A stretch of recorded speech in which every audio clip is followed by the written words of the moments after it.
Titles, go. Flinging their poo. Nobody cares about us. What are you, whales? Off the Heezie.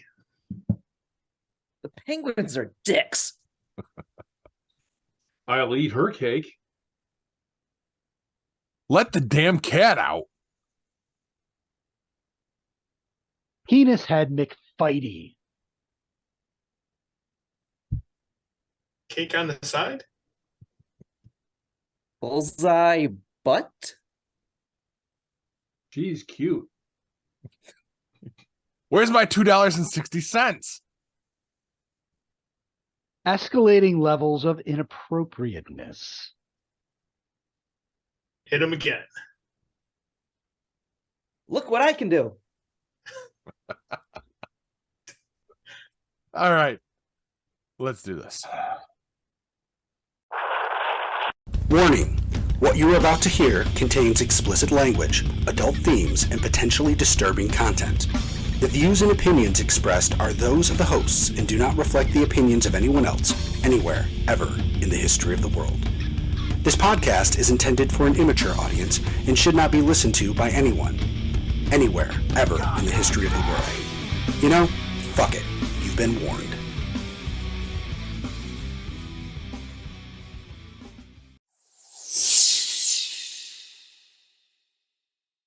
Hello, welcome to this week's edition of Geek Pod. I'm your host, Paul. I'm Hugh. Corbs. I'm Kev. I'm back. I'm Jack. Guys, what's got you geeked? Well, besides the fact that I keep seeing ads for Yoder's canned hamburger in my Facebook feed, I am really excited about the Evil Dead Rise trailer that released today. Has anybody here even seen it or care about it? Surprisingly enough, I did see it.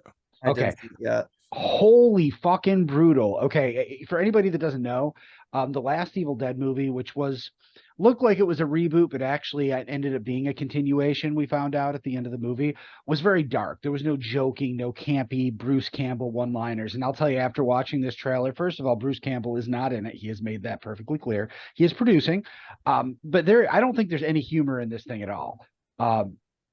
It looks fucking brutal. It looks like the most terrifying horror movie we've seen in quite a while, and that's exactly what the Evil Dead needed to be, because it was only campy in the 80s because all horror movies were campy. It was always it was always serious shit. It's the fucking Book of the Dead. It's opening the door to all of the nasty things that exist in the universe. And I'm really happy to see a trailer that looks like they're going to give us a movie that leans into that hard. Paul, what were your thoughts on the trailer? Wow, it was pretty intense. And I'm gonna shout out our buddy Ted Haynes, because Teddy's the one that brought it to my attention. I saw that there was something on Facebook about it, and he was like, "This is definitely not my thing." Abuse towards kids, kids torture, and I'm like, "What the hell is it?" So then I had to watch it, and it is pretty uncomfortable. It's a lot. It's definitely turned up to 11. It's interesting. Yeah. And all of us who love the Evil Dead franchise have always seen it that way, even back when Bruce Campbell was spouting one-liners, just because that's what we were used to. But it's nice to see them really embrace, what it could be. And I think what it needs to be if they want to continue the franchise, because with him gone, if he's no longer going to play Ash, they really need to reinvent it. And I think they did a good job with the last movie, but they really needed to go harder this time. And it certainly seems to be the case. And does this appear, because Hugh, I haven't seen any of them since Army of Darkness. Does this appear to be a continuation off of the last movie, or is this basically like we're seeing a whole new family? And nobody really knows. They've said that it's its own thing. In the Evil Dead universe, the Book of the Dead, it's interesting that it's followed around one character mostly, because this is something that could get passed on, or just open the fucking apocalypse and everybody has to deal with the apocalypse worldwide. It isn't the kind of thing that if you're writing it now, it wouldn't necessarily just keep plaguing the same character over and over again. Right. I don't know that this is not a continuation. For sure. but it definitely is its own thing. You notice it looks like it's in an apartment building. They're getting it out of the woods, out of the cabin. I mean, we'll have to wait till April to really see. Okay. I just wasn't sure if you recognized anyone because, like, the lead in the last one was a young female, right? Yeah, no, definitely nobody in that I've seen or that I know is attached to it has been in the franchise before. Okay. This is all new. I don't know that they would necessarily reboot it because there's no need to, really. Yeah, because of what the book is. There's no reason to wipe out what came before, unless you purposely did that for some plot point. So I think they're just running with it. Right. I mean, this is a cool opportunity to have a horror franchise be an anthology because you can tell a new story each time with this. Yeah, absolutely. Although I don't know that they're necessarily not going to stick with some characters now. I mean, it seems like they're trying to build a trilogy or a new world or strengthen the IP so they can make more movies. I certainly hope that's the case. It's not that they can't keep the same people around, but it certainly needs to be, I think, bigger in scale. Like, imagine if every Night of the Living Dead movie was the start of another zombie apocalypse and nobody knew anything about it, just with different characters. Right, it wouldn't yeah. make any sense. That's why over the course of those movies, the world got worse. I think you have an opportunity here with the Evil Dead to to do something like that. Outstanding. I'm interested. Which is more than I could say for the last one. It was one of those, I was like, oh, Evil Dead looks like a reboot. Oh, it was actually really good. Fede Alvarez did that. And it was pretty brutal as well. And we didn't know that it was connected to the original movie until after credits, Bruce Campbell shows up in the shadows and goes groovy. Oh, no kidding. Yeah, so that's the only reason we realized this wasn't replacing what came before. These kids just went back to the same cabin and found the same book. Okay. So it looked like a remake until the end. Gotcha. Interesting. And I mean, does this all still play in together with the TV series that was out for a little while too? Well, I mean, again, it depends if this is its own thing or if there's still connections to that universe. I would pretty much guarantee I don't think you're going to see anything from the previous movies or TV shows show up here since Right. they're trying to build their own thing. But again, I don't see any reason to negate that any of that happened. There's just no, you don't start a movie franchise by pulling in characters from a TV show nobody watched. This is true. Yeah. I think I've seen all these movies so far. I'm pretty sure. You should watch the TV series. It's on Netflix, I think. It's called Ash versus the Evil Dead. It is hilarious, disgusting, and brutal, and just it was so much fun. I think I've seen a couple episodes. I don't know that I've seen them all. Very, very well done. At least from a fan's perspective, that was as perfect as an Evil Dead show could get. And we got 3 seasons. Oh, nice. I mean, that's amazing on an indie horror film that Sam Raimi barely got made. Does Sam Raimi do cameos in any of them? I don't think so. His brother Ted does. Sounds like Ron Howard and Clint Howard. Well, Ted's in. I don't know if Clint Howard's really an actor, but Oh, he is. Ted Raimi is an actor. He's been in lots of other stuff, Mhm. but his brother always seems to find a place for him in most of his movies. And that's what Ron Howard does with Clint Howard. Clint Howard's been in other movies too, but his brother, he has bit parts in all of his brothers. Might be just a walk-on scene or whatever, but he's always in the movie somewhere. This is really what Bruce Campbell's known for, though, right? So Yes. whenever he shows up in other movies, he's doing some kind of callback to Evil Dead, right? Oh, not necessarily. No, I mean, because he's kind of a goofy character normally, so he kind of, in my mind, he kind of throws back some of his earlier stuff, just to kind of keep people, in the know of or remembering of who he is. Well, that's true to a degree, but then if you go and watch him in Burn Notice or Bubba Hotep, where he plays Elvis, I was thinking of Burn Notice, actually. Yeah, I mean, his character was a little wacky there, but it was definitely its own thing. He was super entertaining. Right. Briscoe County Jr., he was in the Spider-Man movies. Mhm. Nobody ever. Well, I would say Bubba Hotep is probably a completely different character because he really plays elderly Elvis in a nursing home that's being plagued by a mummy. He plays elderly Elvis, played by Bruce Campbell. He's always himself, which is kind of funny. Are you saying he's another Ryan Reynolds? Well, kinda. I mean, Well, he's technically, been Ryan around a Reynolds hell of a is lot yeah. longer, but Yeah. I mean, yeah, Sounds like I- Nicolas Cage playing Nicolas Cage or something. well, I just think, I mean, he's great. I just love him. It's just always, every time I see him, I'm like, oh yeah, he's that guy that I saw in, Yeah. whatever that was. I think he's more capable than Hollywood will ever let him be. Yeah, probably. Which I can't say that about every actor who plays themselves, but I've seen a few things like Bubba Hotep where I'm like, all right, he's getting to kind of do something a little different. It's funny too, because he says in his autobiography, he was a good looking guy. He thought he was going to be like a leading man in Hollywood, and then he did Evil Dead, and that's what he became known for. Kind of derailed that career. I think he plays it up too, though. I think he enjoys what he does. Oh, I'm sure. I met the man at a book signing at Borders years ago when he released his first book. Chatted with him for a little bit. He's a really cool guy. He did the whole talk and everything, and he actually gave people. He didn't just sign your book; he made you sit down next to him and he asked you questions. Oh, nice. So, what did he what? Did he recognize you? From what? I said I met him. He can't have recognized me from anything. He hadn't met me before, Kevin. Are you drunk? But the interesting part about that story is he was actually paying attention, because I went there with a guy named Jeremy Harrison, who was my cubicle mate at AT&T when I worked there, but they called them pods. They didn't like the word cubicles. And Jeremy went up first.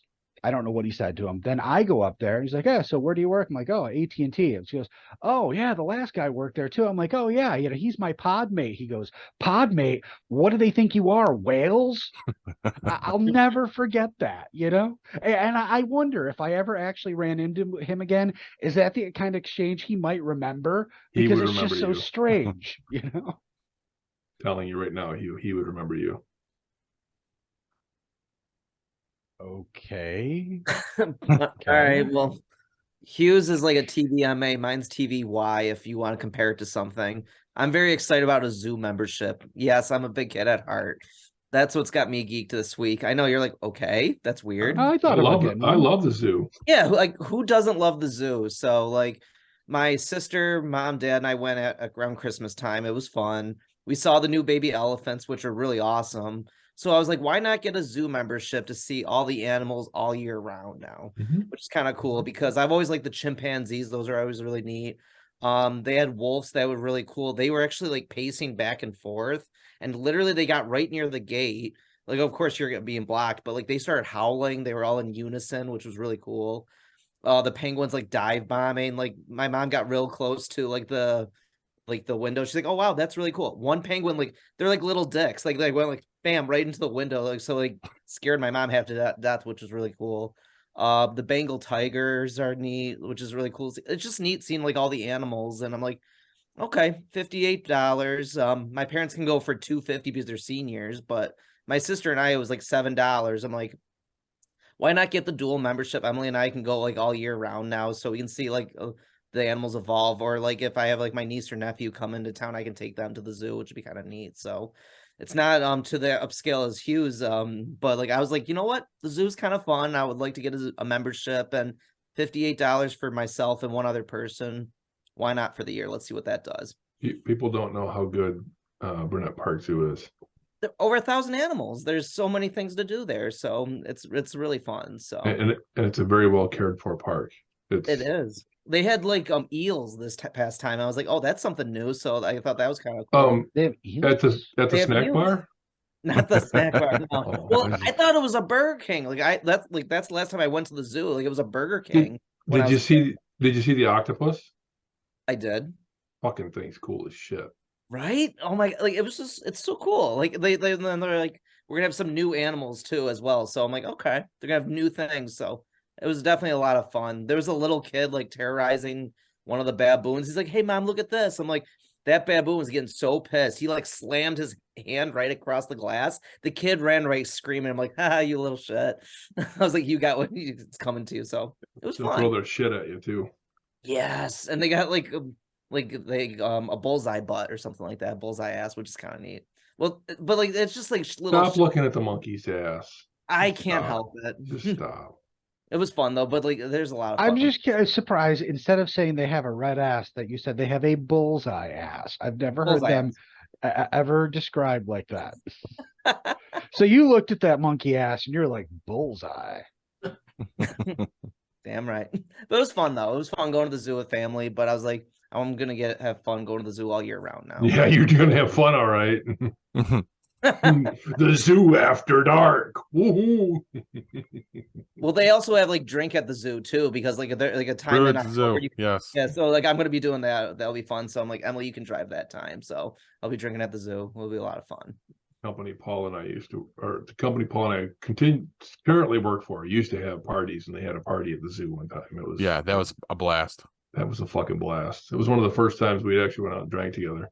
Yeah. I don't remember Paul being there, but I don't really remember much, so it doesn't matter. No one in my luck, I would go to the zoo and I'll see Kevin, like one of the animals exhibits. I'm like, oh, like Emily, like, is that Kevin? I'm like, yeah, that's Kev. I'd be hanging out with the elephants, swinging in the trees with the monkeys. Oh, don't go near that guy. He's looking at your ass.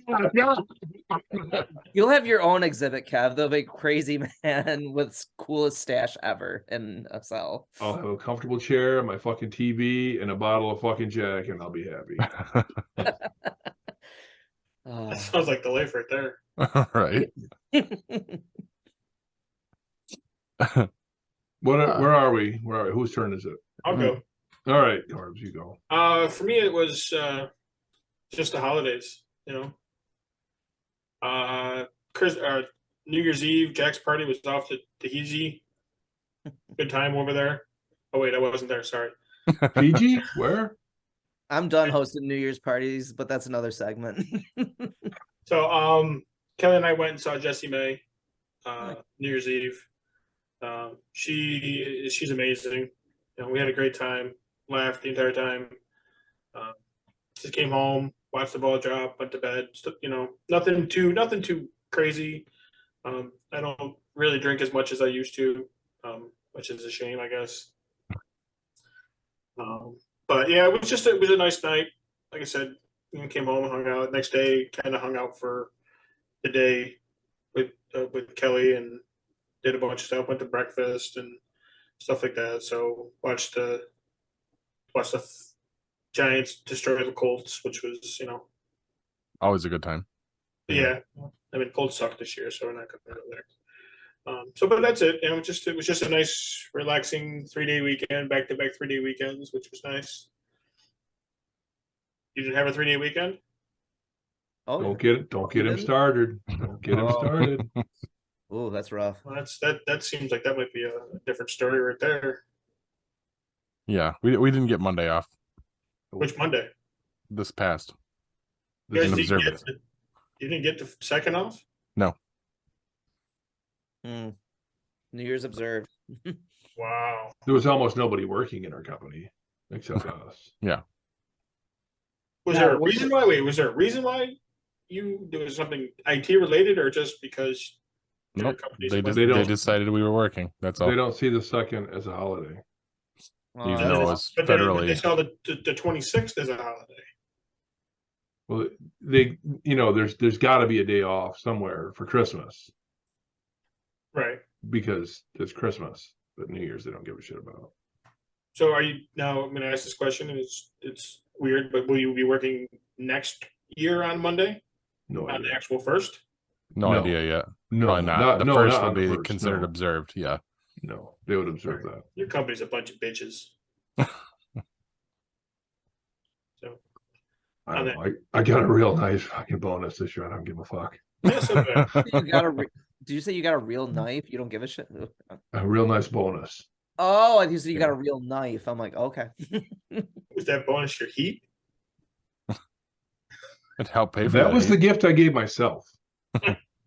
Gift that keeps on giving. right. Speaking of that, is it my turn? It is. Because I have a lot to say about you bitches. Is this Festivus? The rest of us? All right, no, I'm just kidding. We could have given you an episode for that if you wanted to do that. I know. Bring out I've the was the scroll. I've been delinquent. I've not been here, and I've missed out on hanging out with you guys and talking about all the fun stuff that's been going on. And I don't know, Paul, if you published the last time I visited, or if you just cut me right out of it. I'm not sure, but doesn't matter. So He means Oh yeah, for no, yeah, you were Christmas. in. You were what there. am You I were in there. what am I happy for right now? What am I geeked about? Well, I'm fucking happy I have heat. And I'm happy that we got through the holidays without dying from the bitter cold. And I'm happy that I have the funds to be able to pay for all that. And what do I mean by that? Well, I had a new boiler put in, and I had new floorboard or baseboard. What do you call them? Radiators. put in. Radiators. The old ones were leaking. We had a couple that leaked over the last couple of years. We've actually taken them out of service. There's a way that you can cut them out and you can plug them up and they stop leaking. But what happened was, in the room I'm in, they leaked. In the master bedroom, they leaked. In the downstairs bedroom, they leaked. So we took them out of service in each one of those rooms, and it's been over the last couple of years. So we've had a steady decline in the amount of heat we've had in the house, and we've supplemented with electric heaters. So we get a hold of Isaac, and I can't say enough about him. I would love to give them all the advertisement in the world because they were fantastic. Isaac Heating out of Syracuse, New York. And actually they're all over upstate New York. They've got like 8 locations now. Something like that. But they're fantastic. Project manager came in, run up a quote, measured up all the length of baseboard heaters, told us what boiler he suggested. We went from a single zone, so the whole house is one zone, to two zones. It's a split level. So now we have a lower, the kitchen, living room is all one zone, and the bedrooms are all a different zone. This office I'm in, it's a bedroom, but they're all on a second zone. So, which is nice. We've always wanted that because we want to be able to run the fireplace downstairs. We have a really nice fireplace. We want to be able to use that without affecting the heat in the rest of the house. Thermostat's downstairs. You run the fireplace, it affects the thermostat, so the rest of the house gets cold. Not anymore. It's fantastic. Well worth the money spent. And it wasn't inexpensive. Hugh, I think I told you how much we spent on it. And I just have this to go back on. Everything we've done with this house, and we've done waterproofing in the basement, we put the roof on, we put patio on. We've done the driveway. We've done the heating in the house. We're still, I can't even tell you how many, like $75,000, $80,000 under, and including the amount we spent on buying the house, under what the house is us for right now. Wow, nice. So I mean, I can't complain. I really can't complain. House was built in '57. It was well built. The heating system lasted as long as it did. And here's what we found out as we were taking the baseboards out. Every single one of them was leaking. Oh. It was only a matter of time before they actually caused damage. So it was time. Time. So I'm happy. Money well spent. Holidays were successful. Well, go ahead. When you said you had leaking and all that stuff, did anything get damaged in your house at all? Yep. Yep, I have warped hardwoods in the master bedroom, and I have stained hardwoods here in this room. And we have, I had drywall damage in the living room. Actually, along the main wall, the drywall was rotted right out. Had to have my buddy come in, and it had been wet and dry, and wet and dry, and wet and dry. So it was brittle. I mean, it just fell apart. So I had my buddy come in, and we cut it out. He's a general contractor. We cut out what was there, and he put in new. And what we're going to do this summer is we're going to tape and mask everything off and sand everything and paint. So yeah, we enough damage, not permanent damage, not damage so bad that it deals with the integrity of the house or the floor, the walls, or anything like that. But yeah, damage for sure. I know when my basement flooded this past winter, like I had some damage in my basement. I had to put more insulation in, new baseboards, all that stuff. It's like, when from an experience, like you're living out of your house, you're like, oh, this sucks so bad. I just want to be in my house. This is my safe space. This is where I go to close myself off from the world, and you just can't enjoy it. So sorry I had to go through that. It's just what I look at is this is mine, and when I do it, when I fix it, when I change it, I'm going to always change it for the better. And I'll know what it is. I'll know what I have. I'll know what's there. And I'm okay with that. I really am. So. Perfect. And those hardwoods, I know a guy, just saying. Yes, we do. So, yes, we do. All right. What's got me geeked is something I stumbled across today. And it's a brand new establishment in Syracuse. It's called Harvey's Garden. It is a food truck park. Have you guys heard about this yet? No. Food truck. I'm in. I'm not done yet. It's a food truck park. It's in this giant warehouse, I guess. What? And yep, as well as a self-serve beer wall. Why are we there right now? Why can't we record there? They won't let us yet. They don't know us. Where is this? I'm getting there. Get there fast. So here's the deal. Patrons can come in, grab a card connected to their tab, bring the card over to the wall, swipe it, scan it, whatever, and it'll pay for what you pour. And they're all featured breweries from within 80 miles of the place. So it's all local brews. It's on East Water Street near Mellow Velo. I know exactly where that is. Oh, all right. So definitely a place. And right now, with it being wintertime, there's a lot of the food trucks aren't operating. So they intend in the spring to get a lot more of them in there. It sounds like it could be a really cool place. It does sound like something that we should all go check out at some point. It's down the road from my house, isn't it? Mellow Velo, isn't that the bike shop? Yeah. Right off Erie Boulevard? Yeah, they actually closed their restaurant part. Yep. So Middle Ages Brewery, like you got a lot of good stuff, it sounds like. I'm assuming probably like Buried Acorn, maybe even the one over in Clay. Oh no, it's not near Buried Acorn, is it? Well, they said within 80 miles. We're discussing the different breweries that could potentially be there. Sorry. That's all right. So link will be in the show notes for the article I read at least. Well, I'm very interested in checking the place out. They'll have Myers then too. When you said you stumbled upon it, what were you looking up, or how'd you find it? No, it was an article off of CNY Central on Facebook. Cool. And when I saw a self-serve beer wall, I was like, wait, what? So I wanted to check that out. I was like, beer wall, I need to run into that. All right.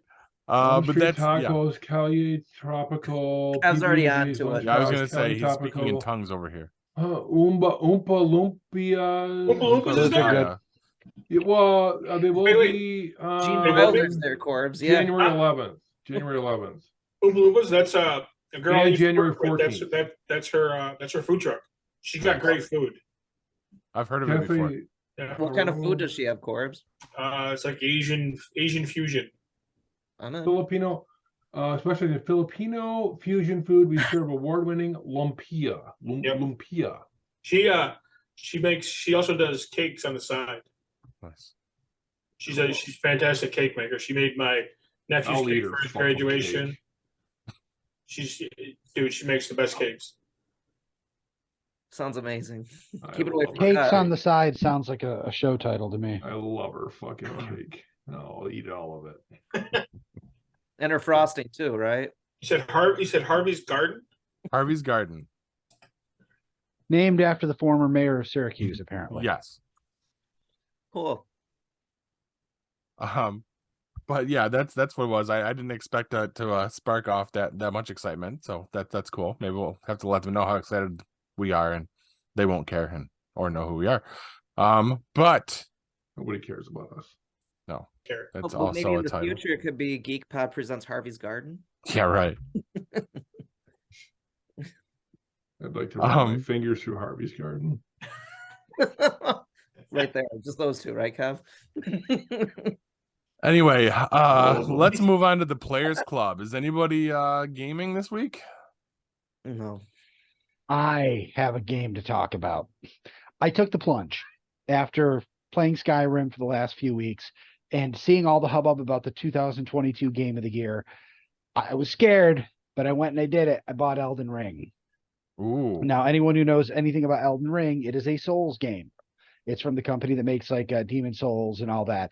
What they're known for is action platformers that are so ridiculously hard, like life-threatening, soul-crushingly hard, difficult games. The Elden Ring is their first attempt at something a little more accessible.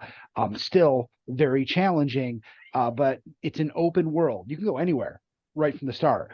As long as you can beat the bosses, but you're not channeled. You can get around, you can run past stuff. I'm only a few hours into the game, and I already found a way to skip ahead to get a better weapon, so I'm better equipped for the area that I'm still in. But I got to tell you, this thing is fucking beautiful. It plays like a dream on the Steam Deck, and I even used the dock and plugged an Xbox controller in and was playing on this screen I'm looking at myself on right now, and it ran beautifully. Awesome. There's a reason this game is Game of the Year. It's fucking fantastic. I will say that don't try it if you're easily frustrated, or at the very least understand that you're going to die a lot. But what's interesting about it is, when you die, you drop the runes you're carrying. That's your gold. You have to get back to that and reclaim your runes without dying again, or they're gone. But it kind of becomes a game of you figure out where the enemies come from. It's someone described it to me as it's almost like a game of memorization. Like he told me, it was my boss actually, Brandon, told me that there are people that have beaten this game using the dance pad from Dance Dance Revolution, because really it's all about memorizing the attacks and what to do when. And I went through a catacomb yesterday where I died a lot, but every time I got a little further, figured out how to deal with the enemies that were in there. And by the time I got done, I had a huge sense of accomplishment. And I had stayed away from it because I'm like, man, I want my games to be fun. I don't want them to be frustrating. But From Software has done it right, and there's a reason it's Game of the Year. So if you've been on the fence about it like I was, check it out. It is fucking amazing. Outstanding. And somebody let that damn cat out. Yeah, whose fucking pussy is that? It's mine. Oh. I couldn't. You're welcome, Jack. Paul and I are looking at each other. Actually, I had to let him in. He was outside asking to come in. You were starting to mention your game. I hear meow, meow. It happens. They take turns. They want to come back here and see what I'm doing. Outstanding. Is anybody else playing anything? I'm still playing Midnight Suns. I'm getting a little bit further in it. Love the game still. I just got Spider-Man to join the team, so that was fun. But nothing new to report on it at the moment. Anybody else? We did the Beat Saber thing that I was telling you guys about for the New Year's show. So we had the wheel and all that. It was fun, but it got out of control pretty quick. But it was pretty fun. Nice. Because one of my friends, after he drinks like actually only 2 beers, he gets like shit faced so fast. He's like, "Look at me, look what I can do!" Like I have no holes in my basement, but definitely the ceiling was punched a couple times. So I warned you about that. You did. But no, but he was doing it to Let It Go from Frozen, because we had to put a song on there that nobody wants, and he got Let It Go. So you wrecked your ceiling to Let It Go. That's what I'm saying. There was Chop Suey on there. There was songs from Disturbed. I'm like, okay, you try to wreck my ceiling from Let It Go. Jack, let it go. I'm not letting it go. I won't let it go. So all right, that's about it. I'm assuming no one else is gaming, so sounds to me like it's time for the long-awaited return of Cav's Tabletop Review.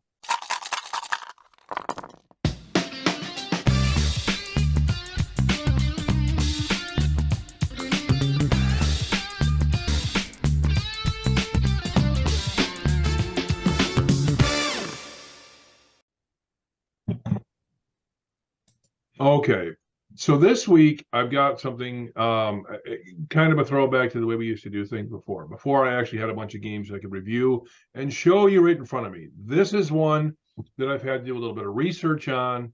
I think it's pretty cool, and I hope you like it too. It's called Cat in the Box. Cat in the Box.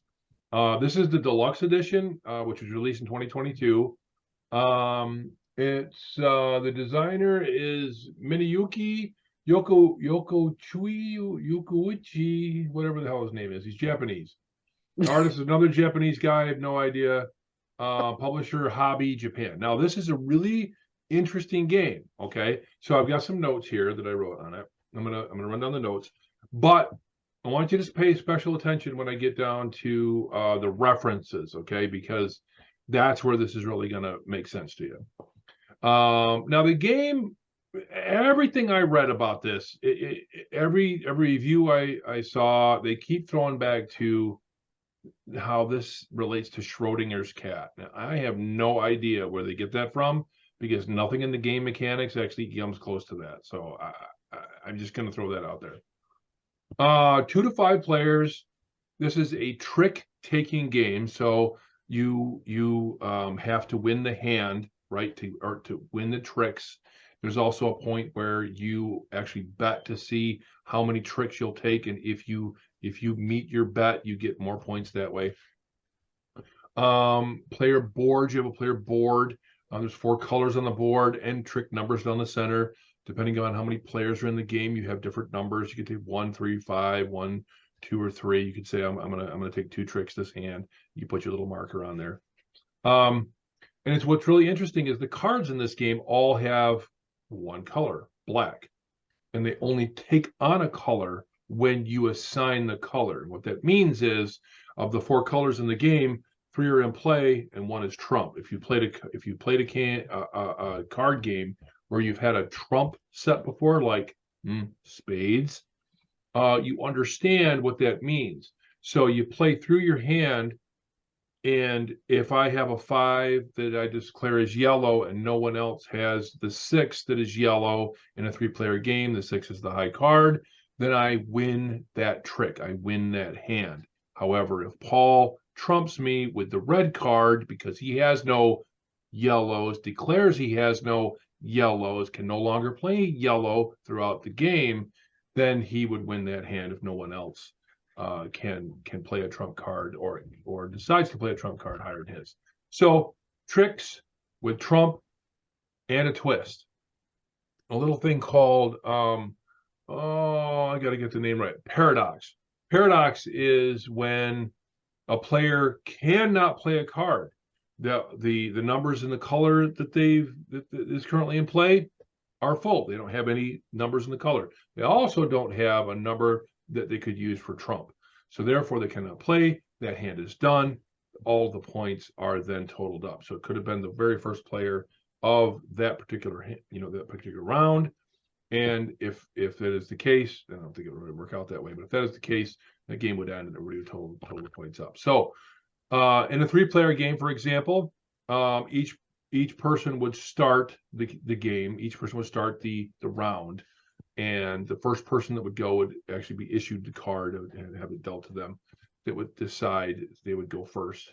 Once everyone has gone first, and that would total for a 3-person game. That would total 9 hands if everybody played through all their hands. At the end, you total the game and see who wins. So there's a playing field called the center or research board. Each player has a player board that has your particular color pieces on it, and it has, like I said, the 4 colors: yellow, red, green, and blue. And you have a specific player piece of your own.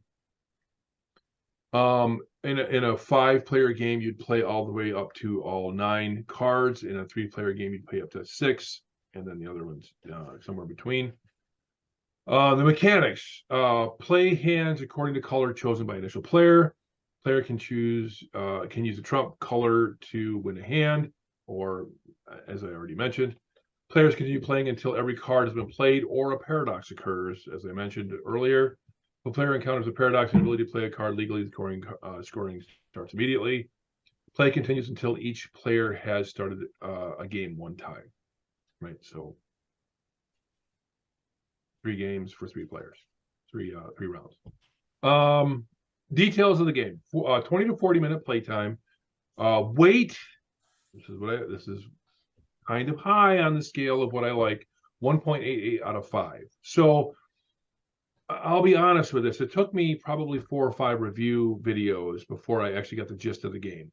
And I think that was more because most of the game review videos fucking suck. These people live in basements and they don't go outside. They don't know what sunlight is, and they don't know how to talk to people. That's the only thing I can figure, because they just cannot verbalize what it is that's going on in front of them. I digress. Play continues. Okay, got all that. $25 retail for the game, $21 to $45 on the Geek Market, which is in my favorite website, BoardGameGeek.com. They don't sponsor our show. They don't give me any money. I just like the website because it's everything all in one. You can go and you can research all sorts of games, all sorts of tabletop games. Very honest reviews from people that actually played the game, pictures of the game, video of gameplay. Speaking of that, please, if you are interested in this game, if you have any interest at all, watch Before You Play, all one word, Before You Play, on YouTube for a video review and playthrough. They were actually chosen to do the playthrough by the game importer. So what they do, it's a man and a woman, and she happens to be kind of cute, so it works for me. They actually run through it, and they actually run through the mechanics of a trick-taking game, the mechanics of a game with a trump card or color in it. So they run through the mechanics for you, then they get into the gameplay. So by the time you watch that, you will completely understand how the game is played. And the nice thing about this game, what really drew me in was it's a strategy game for gamers. Gamers will love it because you can plan. You can hopefully predict what's going to happen for yourself. It's cards. So, I mean, good luck with that. I guess you can kind of use some of the card mechanics to kind of make that work in your favor and hopefully throw off the other players. But for the casual gamers, it's still very interesting and very fun and I think very quick to pick up. So again, this is Cat in a Box. This is the Deluxe Edition. Again, look it up on BoardGameGeek.com and Before You Play on YouTube. Before I'm done, I would like to throw out a request. If you have a game store, have a bunch of games, know of some games, please let us know. Get in contact with Paul. Send GeekPod a message, however you want, to the socials, email, whatever possible. Let us know what you have, what you'd like to see, and if you have something we can borrow. If you do, Paul will let me know. I will get in touch with you personally, and I'll arrange borrowing the game. I'll review the game because I really do like laying it out and showing the video of it. I don't have that much of a stash myself. And I've only got so much room to keep games. So borrowing games is actually the way to go for me right now. So if you identify with that description and you're interested in having your game reviewed on our show, on our podcast, please let us know. Perfect. And that'll be posted to our Facebook as well, if I remember. But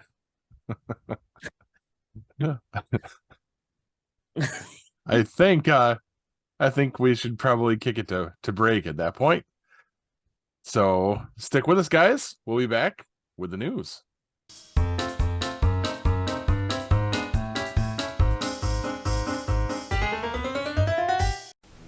Looking for the hottest new comic on the shelf or a keyback issue to complete your run? How about that rare statue or action figure that you've scoured the internet looking for?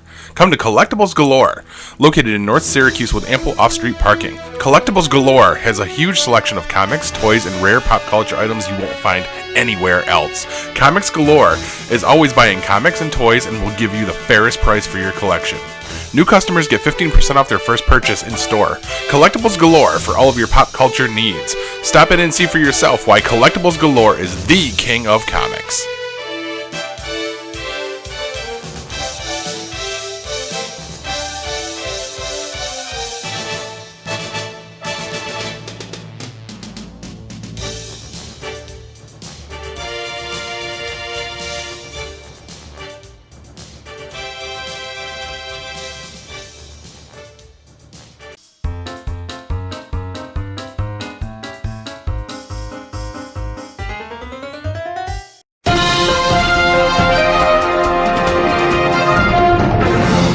Now, before you get drunk in Cabo and slap your wife about as hard as my 11-year-old daughter slaps me when I fart on the couch, here's the news. First up, throwdown in C-Town. UFC founder and Joe Rogan enabler Dana White is in hot water after a video of him slapping his wife in Cabo on New Year's Eve has surfaced. Dana has come right out and made no excuses for his behavior, and his wife has also publicly said this was completely out of character and they've talked it out. It's worth noting this wasn't like a brawl or anything. They seem to be arguing. She slapped him, he slapped her back. I'm pretty sure I slapped my wife on the ass harder than they slapped each other. While it's no excuse, I think context is important here, as this wasn't a violent beating. But you wouldn't know it from the news headlines, with calls for him to step down from UFC and basically making him out to be a violent, abusive criminal. Now, for the record, I am not a UFC or Dana White fan, only a truth in journalism fan. While there's no excuse for his behavior, context is king, and there is also no excuse for her behavior. But I'll be damned if a single headline I could find mentioned she slapped him first. In fact, that little tidbit was buried past the fold in every single news source I checked.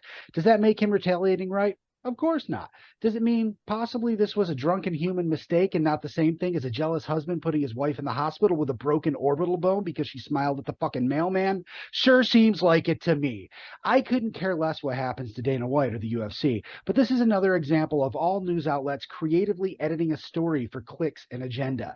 That is wrong on any day of the week, but even more so when real lives could be ruined by it. And not just Penis Head McFighty's life, his kids, the people that work for him, etc. Just report the whole fucking story and let us decide for ourselves what we think. Next up, you guys are going to hate this. Can I get a little beat here? Hawkeye got run over by a snowplow. What? Too soon?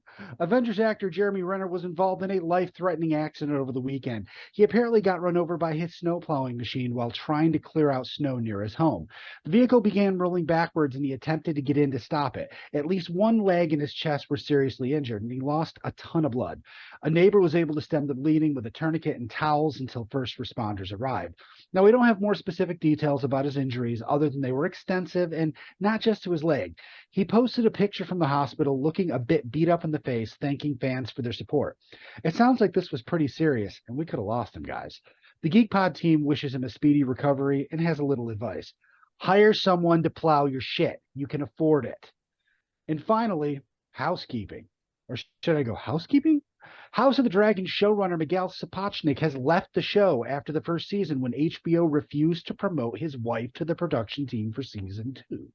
Oh, I almost ran out of breath there. Season 2. She was credited as a producer and had a few on-screen scenes in the first season. He apparently wanted to make this a permanent situation and demanded her promotion. After mediation, HBO still declined the request due to her inexperience. He then quit the show, leaving a fortune on the table, and then fired his agency to join his wife's agency instead. I mean, it's cool that he supports his wife that much, but man, is he going to be pissed when she leaves him for Post Malone or Machine Gun Kelly. Isn't that what all the Hollywood wives are doing these days anyway? Seems like it. And that's the news, kids. It's been an interesting week. But don't let that distract you from the fact that in 2017, a pathetic podcast team was sent to social media jail by Facebook court for the crime of letting Andrew Montclair near the general public. These men promptly escaped from a poorly reviewed Chinese buffet to the last Denny's in Syracuse, New York. Today, still wanted by everyone to stop recording more garbage, they survive as podcasters of fortune. If you have a problem, if no one else can help, not even antibiotics, and you can find them, maybe you can hire Geek Pod. Paul? In other news, almost all the villains in the Bible have red hair. Back to you, Corbs. Ginger Holocaust. Soulless bastards. Seriously, what's up with the gingers these days? Crazy. Seriously. I should know.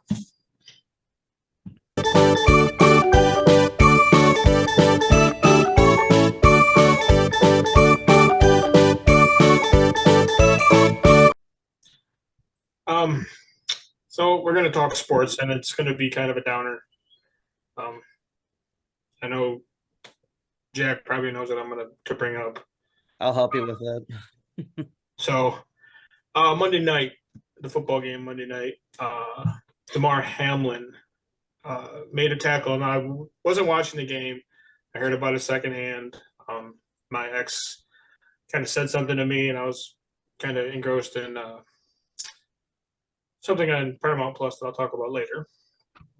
And so I wasn't watching the game, but I immediately flipped it on.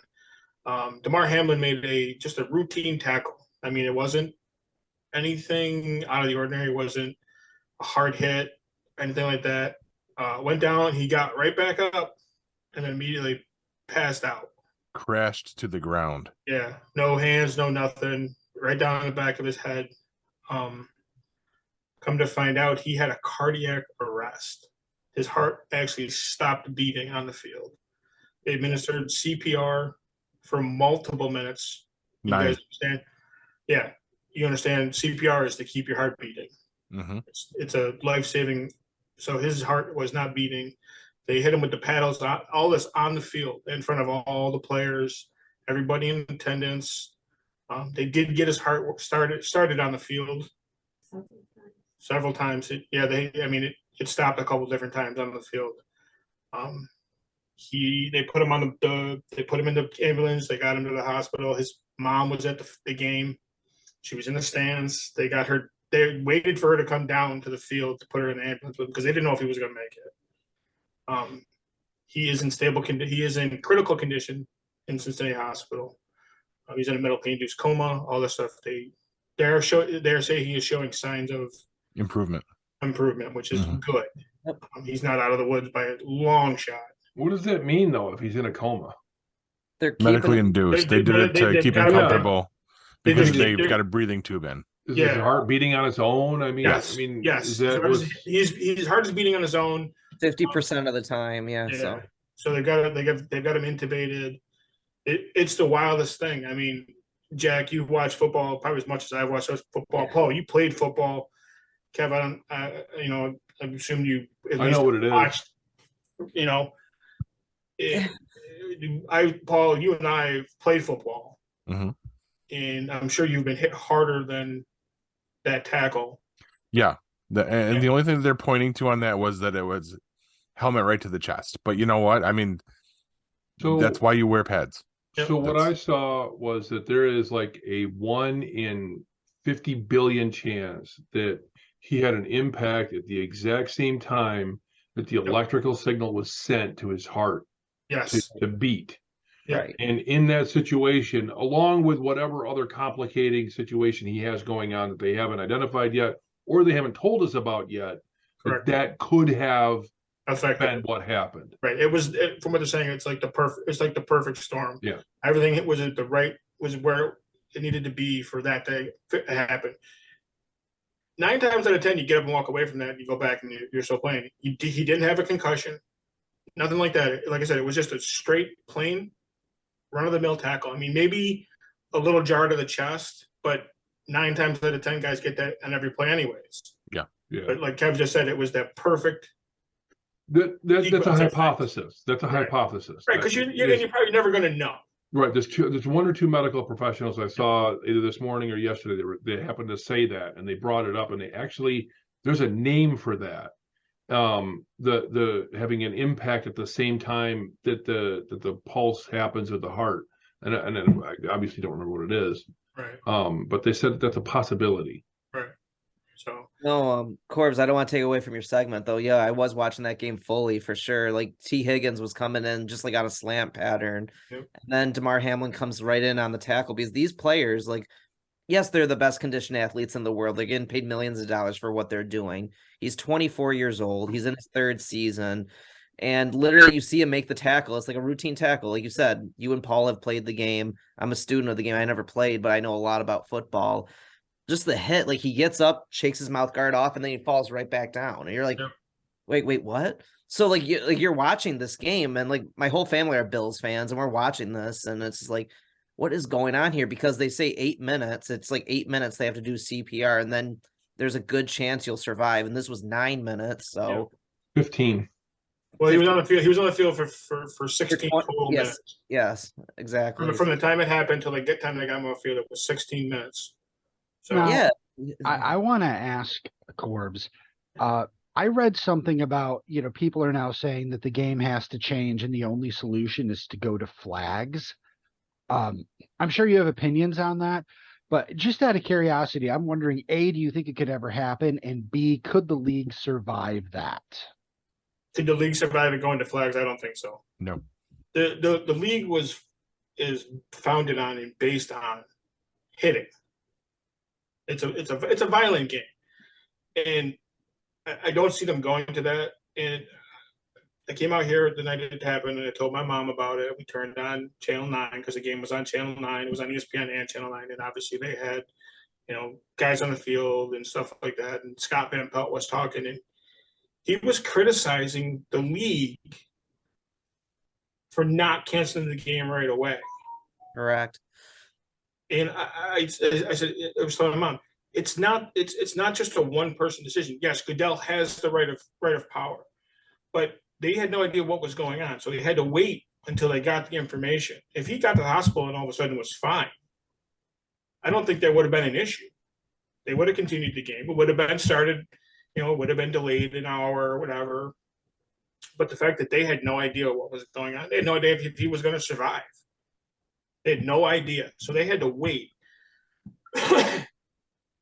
And they have to wait. They have to wait, and it has to be something where the players agree to it, which the players all didn't want to play. You could see Right. that they were all done. The word I heard on that was word went to the locker rooms saying we want to continue the game, and basically both teams said, "Get fucked. We're not going back out there." Right. So you'll see where not Goodell, take it back, where McDermott and I want to say Zach Taylor are standing in the middle of the hallway between the locker rooms where they are, and they're talking on the phone, and they're assuming that they're making their case why the game shouldn't be played. My thing is I'm sure they're talking to Goodell and the Players Association and all those guys, and they're saying this is what needs to happen. Right. It's not something where it's the coach's decision to stop the play, because if that be the case, games get 51-10. The Rams and the Broncos, that game would have been stopped on cuts, and that game was horrible. This was a different situation, and it's not something that the coaches and the players can dictate.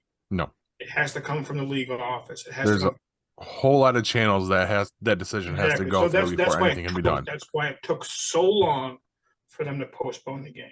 Yeah. It's not something that they're like, oh, we're gonna stop playing. Yeah, no, everything you just said there, Corbs, basically, like what Paul said, the players and the coaches got together, and the league office was like, oh yeah, we'll just give you 5 minutes and then you can resume the game. When that happened, I was watching Sean McDermott's press conference, I think last night. He was like, I have to get in that ambulance. I have to be with my player. And he made sure everyone was praying and all that stuff.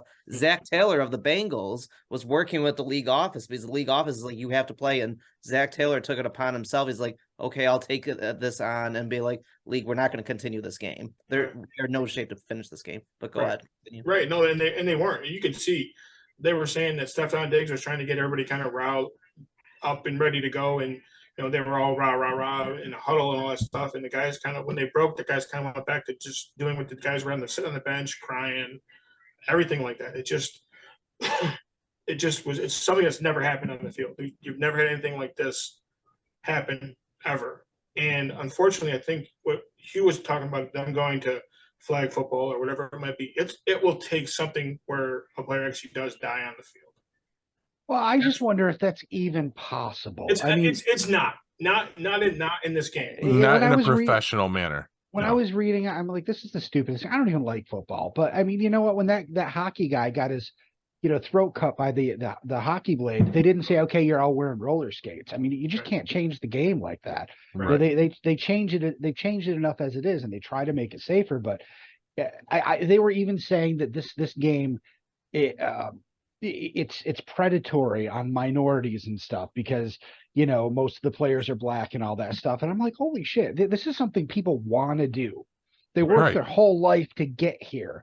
I mean, I'm not going to say that there aren't any predatory practices in the NFL, but I don't think any of those guys making a couple million a year doing what they love feel like they're being predated on by anybody. Right. I mean, it's just a stupid argument.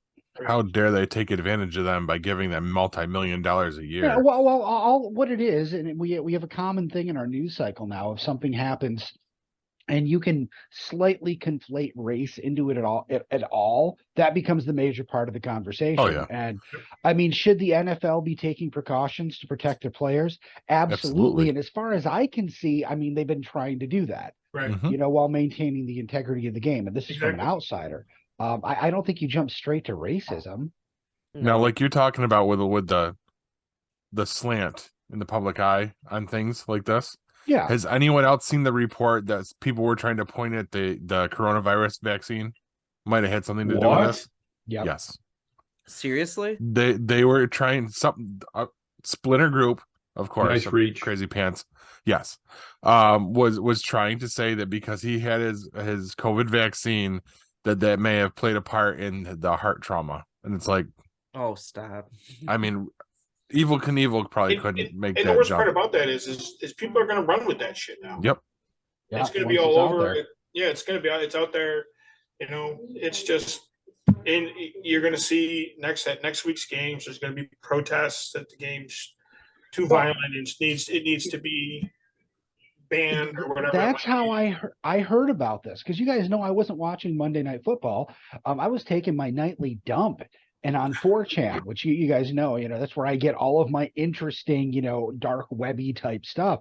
And one of the things was, hey, the vax took another one.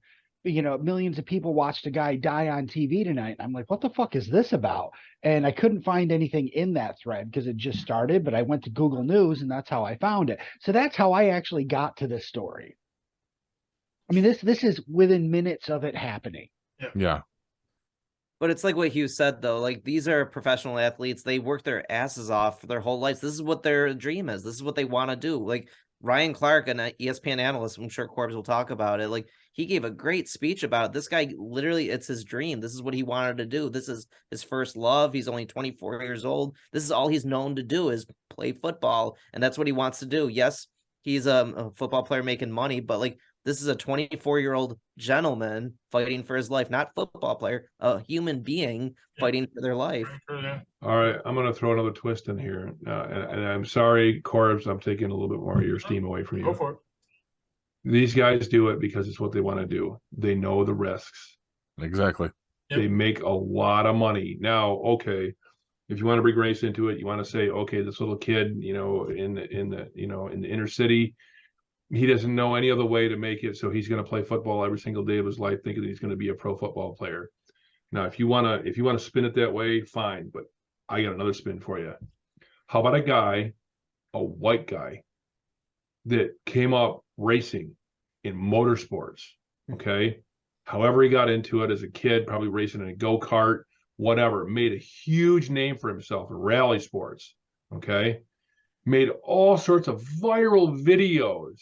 He's the go-to guy from a company called Ford Motorsports. Okay, Ford, their motorsports division, goes to this guy when they bring out a brand new Ford Focus that they want to sell to rally racers.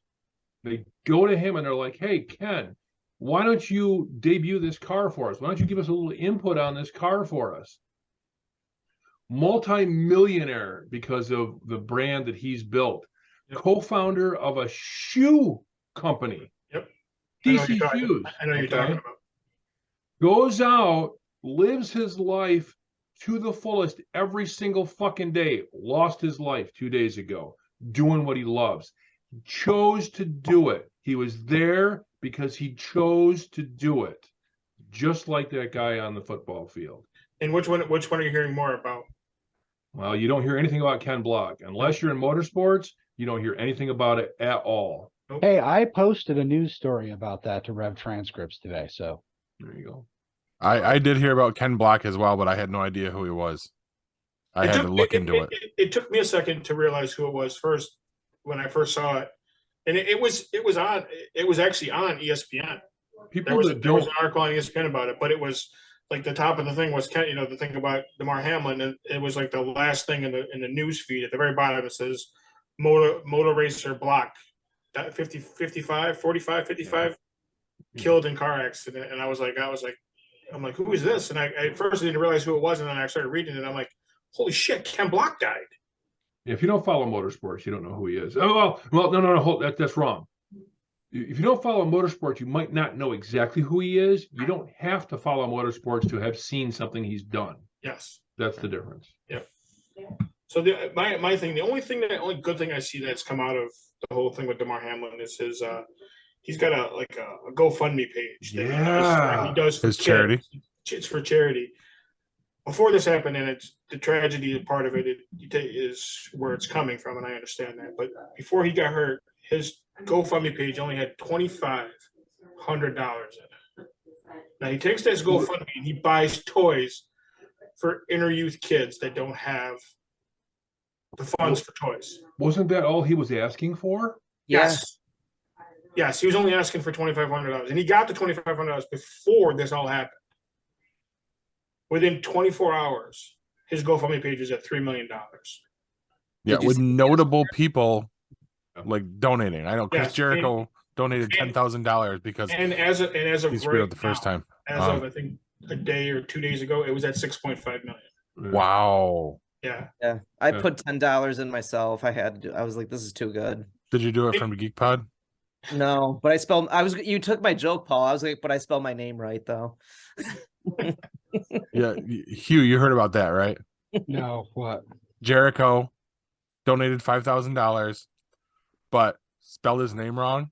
He put Chus, Chus, Jericho. So realized his mistake, so he donated another $5,000 and spelled his name correctly that time. That's funny. Yeah, I mean, everybody's donating. Robert Kraft from the Patriots donated. Tom Brady is donated. Everybody. I mean, they were showing something that most of the people are donating like $28. I think that was at the time anywhere from the minimum was like $28. I think that was the least amount up to like $5,000 or $6,000. Obviously, it's gone well more than that now. But yeah, like $28 was like the minimum people were sending, and I don't get the $28 reference. I don't know what that was about, but it's wild that out of this tragedy something good has come out of it. Yes. Did you see Corbs? There was the Buffalo Sabres, their hockey team. They they're on a 3-game win streak. The guy had a hat trick. The guy's number 3, and the reason I'm saying that is because that guy from the Buffalo Bills, his number was number 3. Number 3, yeah. It was interesting, all those threes. Yeah, it's crazy. Like we've said, I mean, it was the perfect storm for this kid, and hopefully he comes out of it and he's okay. I mean, he's never going to be the same again, obviously. Right. You know, and it comes to what he was talking about. You know, the violence of the game. Players are going to play a little different going forward, I think, and I think that's going to have some impact on the game. It's not going to have a great impact, but you had that look on your face. I think players are going to be a little hesitant to tackle right off the bat. Maybe for the rest of this season, but by next season, it's going to be business as usual. Well, I don't disagree with that. I think for the rest of the season, guys are going to be, I hate to say it, but they're going to be a little faggy. I don't know, man. I think they just play. That is not the word to use. Try gun shy. Jesus. Gun shy, yeah. Christ. Have I taught you all nothing? Corbs, they're going to be a little fag shy. I disagree. You know why? And I'm going to tell you why I disagree. Game. They're still I know exactly where you're going. Because they're there to play the game. Right, he was there to play the game. They're not doing him a service by not playing the game. Right. Kevin, you're absolutely right. Those guys should show up at the hospital room and just fucking tackle his ass right in the bed. Oh, that's just wrong, That's man. not what I meant. That's We're awful. escalating Oh, levels of that- inappropriateness. here. You're mixing up what we would do to you Yes. in what they would do to him.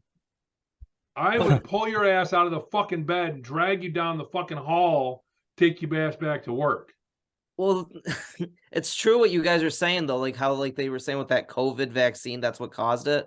That poor guy, that T. Higgins that got tackled by Damar Hamlin, he's getting death threats from him right now. People are sending him death threats like, you injured this player, this is all your fault. And the guy's actually having to go to therapy right now because he's literally thinks he's the root cause of this guy going to the hospital. Has he finally left the hospital? Because I know he No, was doing like he a is not. bedside vigil, like because he felt Oh, so yeah. awful about it. No, He's still in the hospital with him. Guys keep coming. Guys from the Bengals keep coming to see this guy. The Bills have all come back to Buffalo. They flew back a couple of days. Early Tuesday morning. But they were coming to the hospital. McDermott came to the hospital. But the Bengals players have rallied around this guy. Yeah. So T. Higgins, though, the one that hit him, he's Yeah. still in the hospital with him every day. So He's just waiting to hit him again. That's all. when he wakes up, he's just going to hit him again. Can you imagine? Oh. So, but that, I mean, I was going to bring up, I saw an article on ESPN about all the athletes that we've lost in the past year. And it was crazy because the one that I was going to bring up was Pele. He passed away on December 30th. Yeah. Probably the greatest soccer player of all time. I mean, Pele is Most recognizable. most recognized soccer player going. So I was going to bring that up, but I saw that. I went back through it and I saw all these athletes that have passed away. Many athletes, from college players to professionals to retired people. I mean, you lost Bill Russell, Bob Lanier this year, Pele, Franco Harris, Len Dawson. But the one that stuck out to me was Katie Meyer back in March. Now, you guys don't know who, guys might not know who she is. She was the goalkeeper for Stanford's soccer team.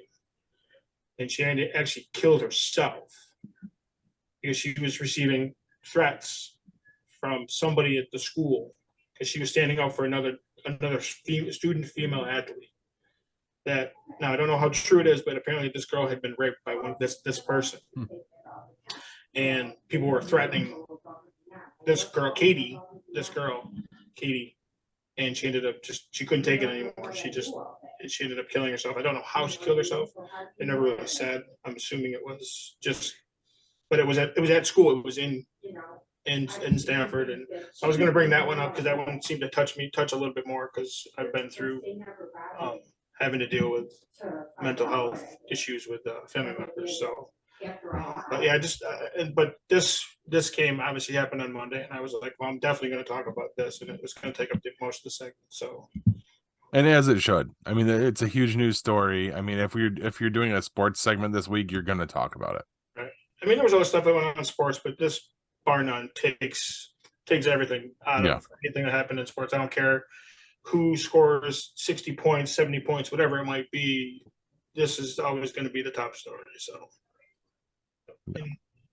this happened New Year's on January 2nd. This may be the top story in December 31st of this year. That's how big this. That's how big this is, and this is the longevity that this will have. It's gonna. It unfortunately will change the way the game is looked at.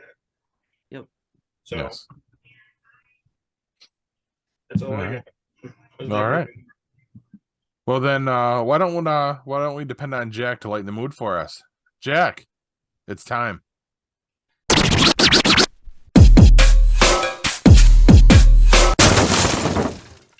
For what?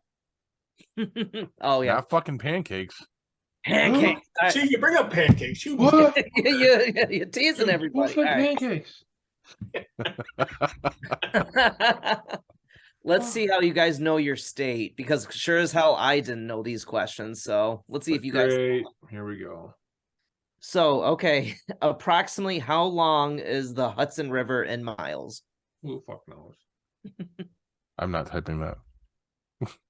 47. 47 miles? No, No idea. 122. no. I don't even know where it is.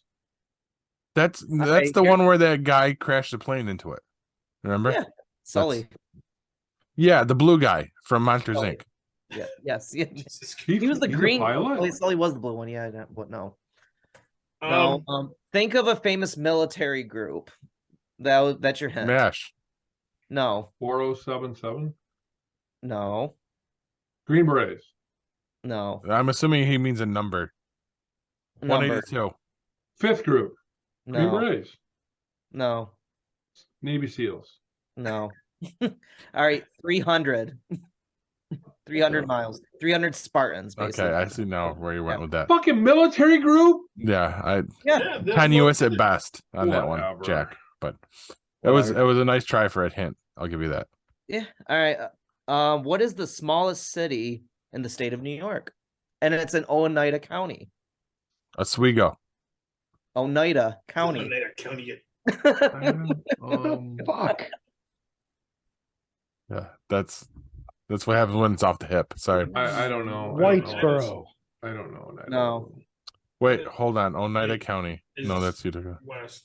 That's That's out towards Morrisville in that area. That's what I'm thinking.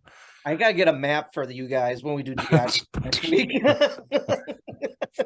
On the Pretty map. sure. What? Verona. This city only has less than No, it's not 3,000 Verona. people, though. It has less than 3,000 people. It's not Cheryl. Sylvan Beach. Oh, Cheryl. Cheryl, really? Wow. I got it right. Yeah, good job. My old roommate from Morrisville was from Cheryl. That's the only reason that was on my map at all. he's one of the 3,000. When I first looked it up, though, I was like, Sherelle? Sherelle? How do you say this? Sharona? Sharona? My Sharona? My Sharona County? All right, next on the map. Back to you, Paul. All right. So I guess that means we're gonna throw the weekly topic at you guys before we head to break. And this week I came up with a different kind of one. As a child, what was your dream job? Oh, yeah. Yeah, you already read the notes, I know. No, but I this is an easy answer. Okay, cool. Well, these easy answers will be given to you guys after the break. Stick with us.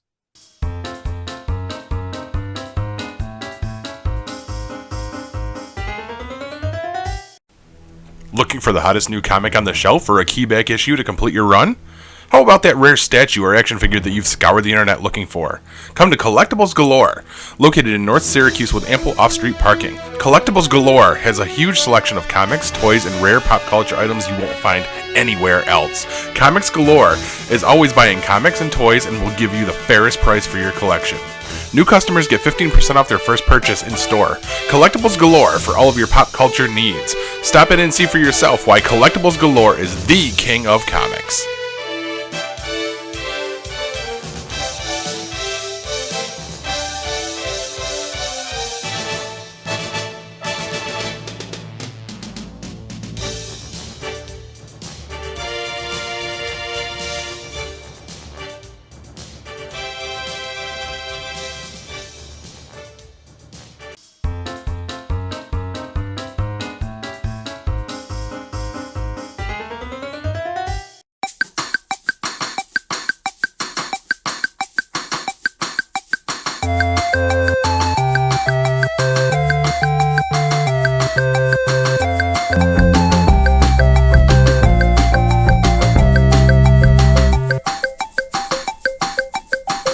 Ooh.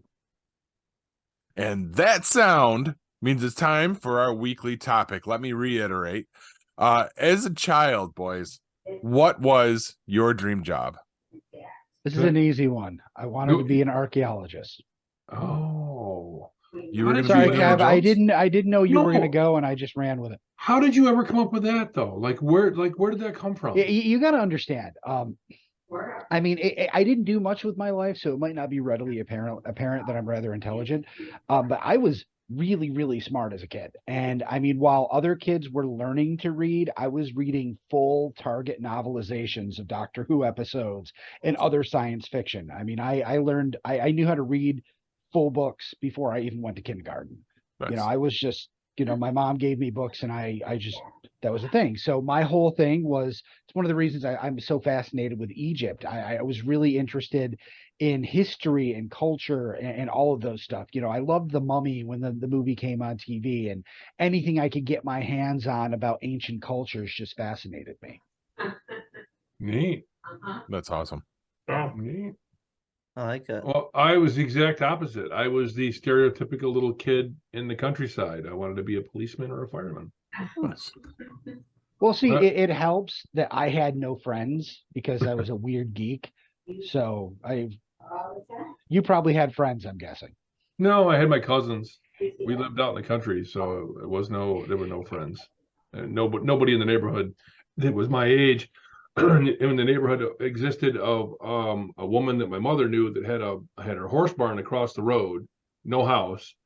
And then there was another house up the road a little ways, and I got to know some of them, but they were a lot older than I am. And then there was the school that was up at the top of the hill, and that was it. That was what I grew up with. There was nothing around there. Did you want to be a cop or a fireman more, Kev? You said both. So it's funny because my mother kept this book all the way through grade school. And you know, every year she would put notes in it, and she would ask me questions. And I didn't know it existed. She showed it to me one time, and I was like 10th or 11th grade.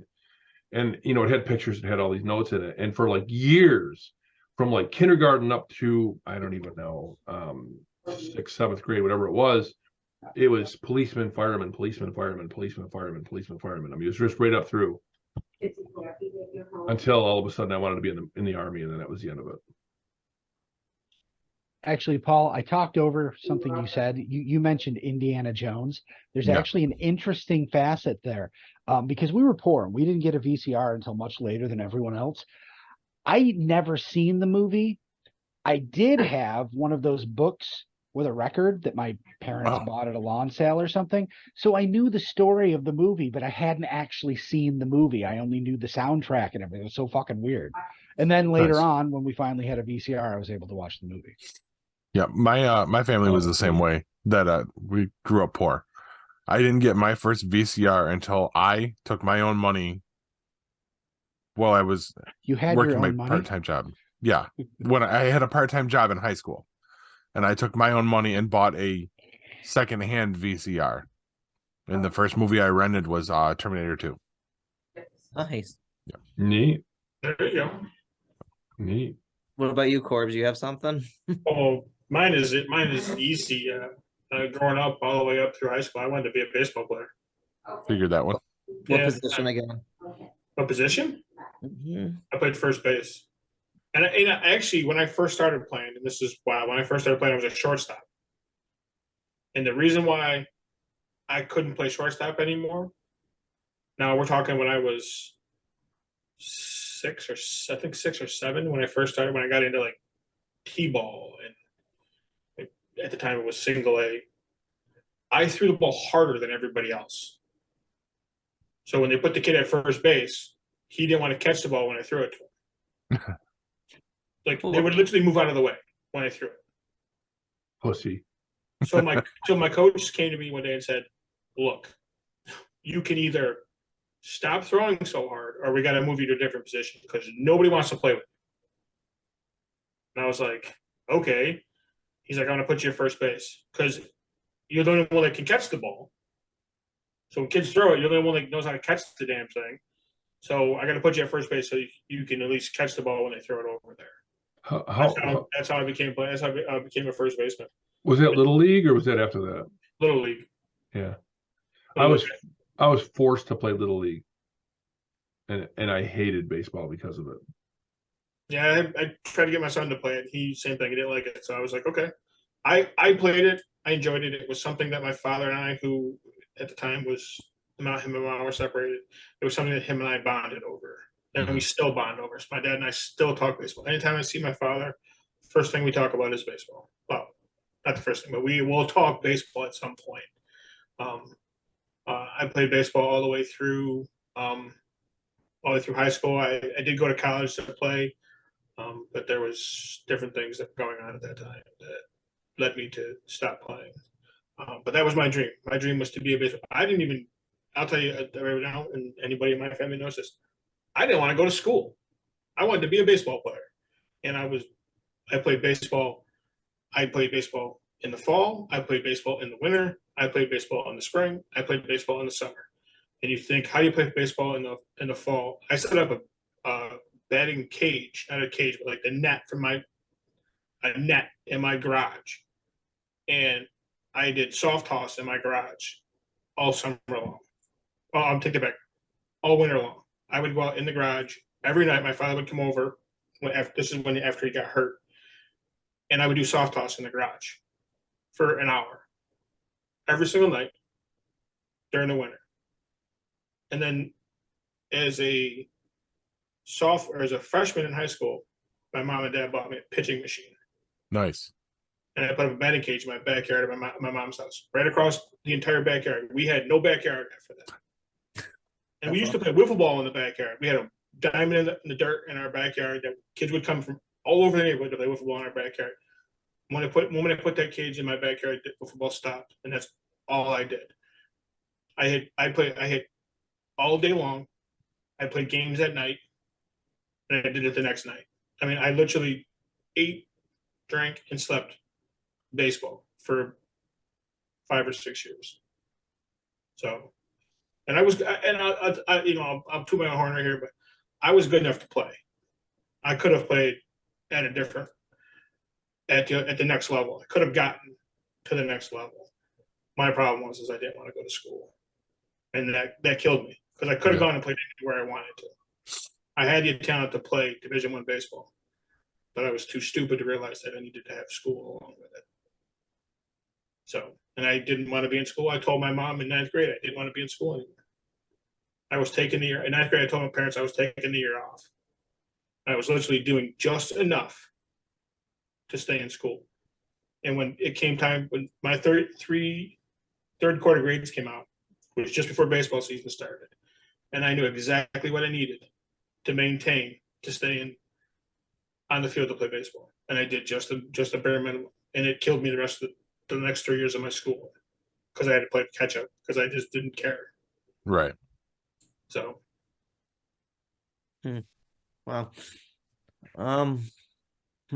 I guess if I had to do anything when I was a kid, I still like it because I like history so much. I like the film history of it. So I always wanted to be an actor growing up. So I thought that'd be kind of fun because you like the comedy, the drama, all sorts of stuff. As you guys know, I'm very spontaneous, very outgoing, very weird, very extroverted.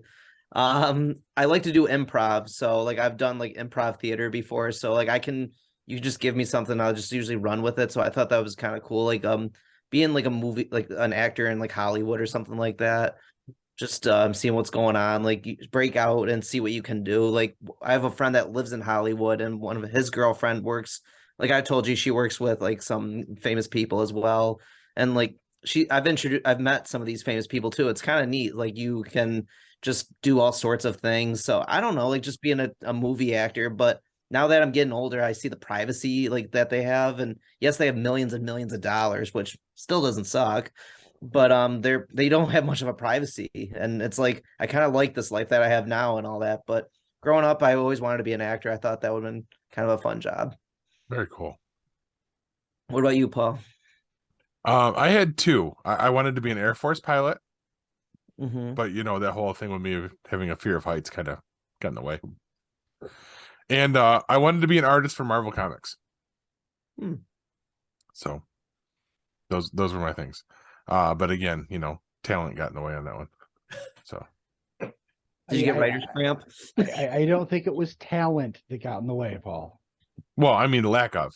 That's where I'm trying to say with it. Because I'm all right. I can sketch. You've seen some of my stuff, Hugh, but I'm nowhere near good enough to fucking have published work. That's for sure. I'm a much better writer than I am an artist. So. Well, you'd never know that by the way show. you fill out fucking help desk tickets. Damn. Wait a minute. I might have to cut that. Wait a minute. Aren't you the help desk? I'm part of the help desk. Yeah. Wait, so you got to fill out a help desk request for something that you have to fix? No, he has to write down what he did. Yeah. Okay. He's got to fill out the notes to what he's done. Yeah. Yeah, Paul's help and Kev is I mean, desk. just once, I wish he'd do that. I do. I put in my notes exactly what I did. I'm not going to write a fucking soliloquy. I that's for hope sure. that's not exactly what you did. I'm very succinct, to the point. Don't have time for that since, I'm carrying everybody else on my back. So.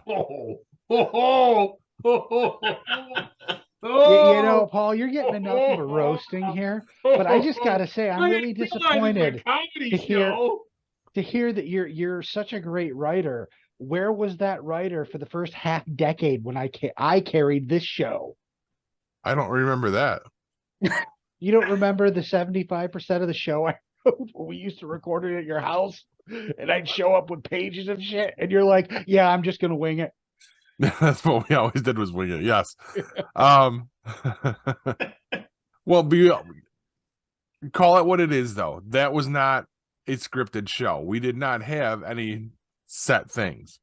When we did have things that were set, like when we were doing the Moon Knight show, I had that all written out, ready to go. So, fairness, you did have those 3 episodes of the Moon Knight show written. 7. 7? Was it 7? We made it Really? 7. Yes. Didn't seem like it was 7. Because you hated every fucking minute of it. Sounds like you loved it. I loved it. I was having a blast with it, but apparently Hugh did not enjoy it. I should have made you do a 7-episode podcast on Doctor Who, then you would have known how I felt. On Supernatural. Yeah, I mean, don't worry, we'll circle back to that. Actually, I'll fucking say it now. Did you happen to catch that Laura absolutely loves Supernatural? Yes, and she's on like season 5. Yeah. Yeah. How many Good. seasons are there? Like, I mean, I know 153. holy, no, it's over 300. It's 15 seasons, and you know what? As far as scripted drama goes, it sits on the list at 13, the 13th longest running show in history, and it's only behind ER because ER had more episodes in their final season. And I just again, because you guys seem to have some weird thing about not watching it, a show doesn't run that long if it's not good. I mean, there's The Simpsons. The Simpsons are cultural icons. They're still running on fumes. It could probably get another decade out of fumes. I don't think that's a fair comparison. Still, I don't know. I haven't seen The Simpsons in a decade. So you actually don't know whether it's good now or not. I have no idea if it's good or not. But it's still on. Yes, and now it's also on Disney Plus too, so that gives that whole like exposure again for people who are just scrolling through. So, but we completely got way off topic there. Let's bring it back around, guys. What are you watching? All right. Before Corbs, since no one jumped in, I started watching 1883. Here's the thing, Corbs. wow. You've talked about Yellowstone so much. We got to the point. There's nothing on right now. We have nothing to watch after Avery goes to bed. And I'm like, fuck, I don't want to do this, but fine. I'll watch the cowboy bullshit Corbs keeps talking about. I decided to start with 1883 just because that comes before 1923 and everything else. Of course, we're going to finish that and have to move on to Yellowstone. So try not to like spoil it too much for me, going forward, because, over the next few months or next month or so, we probably will get through all of Yellowstone. I will say so far it's pretty good. I'm enjoying it. I mean, it's cowboy shit's not usually my shit, but it's well done. Yeah. And I don't think I've ever seen Sam Elliott cry in something so goddamn much. Yeah, he continues to cry. So yeah. With the opening scene, I was like, holy shit! I've seen Sam Elliott in a lot of stuff. I've never seen him vulnerable. Yeah, you remember him from like Roadhouse, and he's a badass. And then the opening scene, he's balling. His first scene you see him in, he's crying like a little baby. Yeah, and my wife's like, does that man ever age? He looks, he's like born old. He was born old. Yeah, but I will say, I so far stepping into the Yellowstone universe, 1883 is pretty good. Yeah, it's good. I finished watching it over the since the last episode. I started it. I hadn't gotten all the way through it. I did finish it up. Fantastic. I won't spoil anything.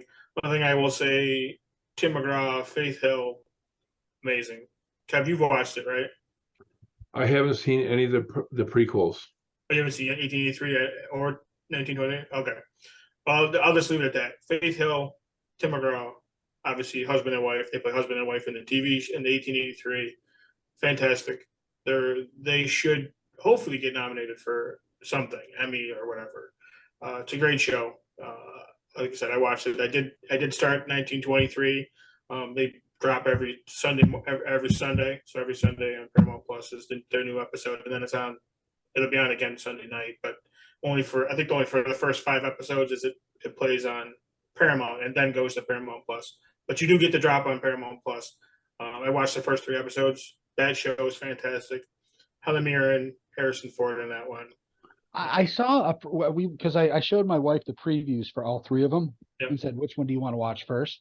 And I mean, Harrison Ford doing a TV show is strange to begin with, but he just looks kind of tired. I hope the whole show isn't like that. He just kind of, I mean, it's Harrison Ford, Right. clearly, but he doesn't seem to have the vigor. You'll understand why. Okay. So that's you'll get that when you first see it come into play. Why he looks that way. Okay, it's interesting that was on purpose. I think it's a character trait that he's portraying. So made me a little worried about him. Yeah, no, he's good in it. I'm looking forward to Sunday's coming because I want to see what happens from last Sunday. So, but yeah, it's that one's pretty good. I did so, and was gonna start watching the Tulsa King tonight, but I had a dentist appointment today, so I didn't get a chance to start watching. I want to see that. I didn't get a chance to watch that yet, Jack. That's the next one I'm going to.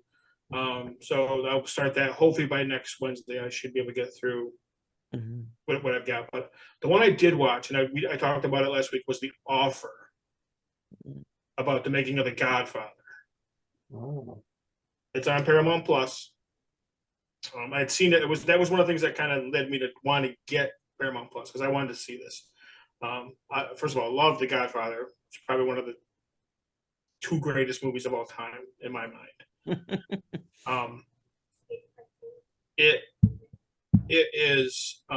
It goes through exactly how they made the movie and what they had to do to make the movie, the beds they had to sleep in, the people they had to grease to get the movie made.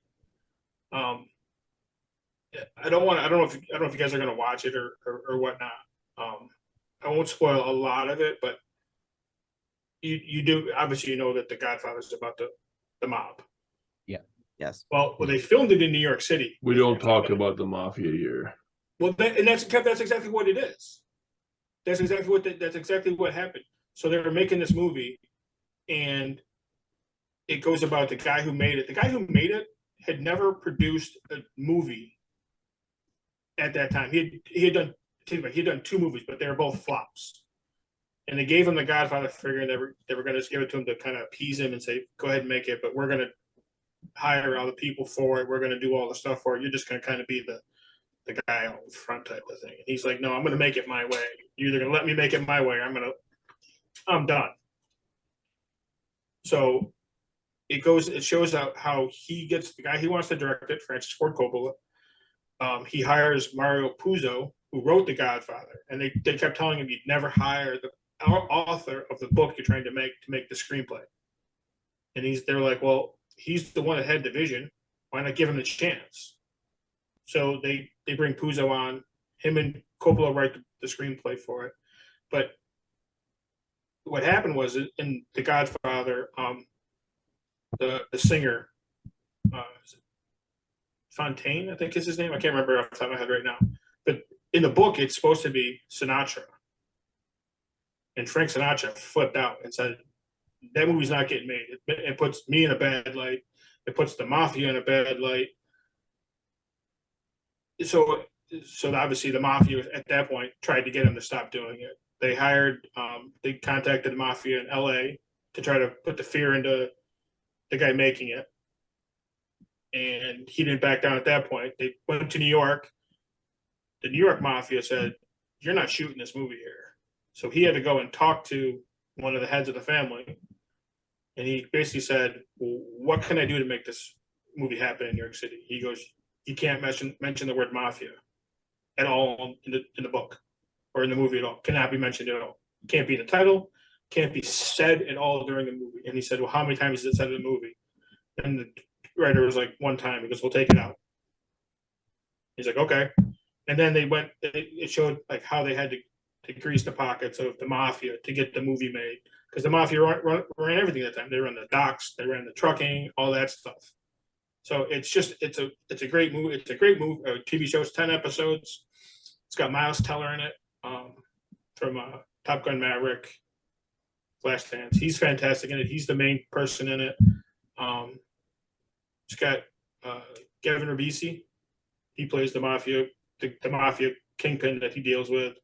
Lou Ferrigno's in it. It's got a bit part in it. It's, again, I can't say enough about it. Fantastic TV show. Fantastic 10 episodes. They're talking about doing a second season of it. So if I hear anything more about that, I'll let you know. But, Outstanding. so, yeah, it's I literally let's stay up till 11 o'clock last night to watch the last episode. So, but yeah, and the guy who's That's cool.